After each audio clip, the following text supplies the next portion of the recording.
From the KBIA Newsroom in Columbia, I'm Trevor Grandin.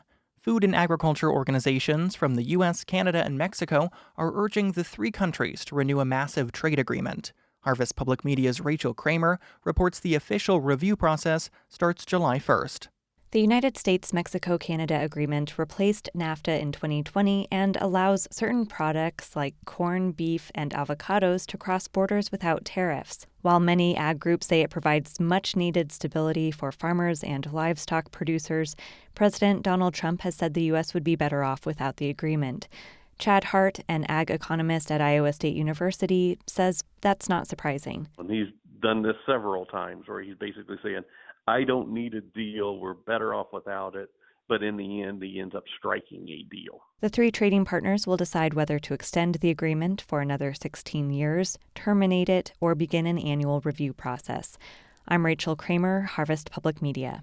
The U.S. Supreme Court today overturned a victory for a Missouri man who claimed years of exposure to Roundup caused him to develop cancer. From St. Louis, Sarah Fenton reports the decision hinged on whether Monsanto, now owned by Bayer, was required to place a warning on the weed-killing product. Missouri courts had decided the company failed in its duty to warn consumers of cancer risks. But the Supreme Court has now ruled that because federal law doesn't require a warning label, state courts can't fault Monsanto for not placing one on the product. Eric Holland is a St. Louis-based lawyer who represents claimants who say they've been harmed by Roundup. He says the decision won't affect the more than $7 billion settlement announced earlier this year. Monsanto, in their Supreme Court briefing, made clear that they have every intention of and will, in fact, honor the settlement agreement. Roundup's makers have long disputed claims its active ingredient, called glyphosate, is linked to cancer. I'm Sarah Fenton.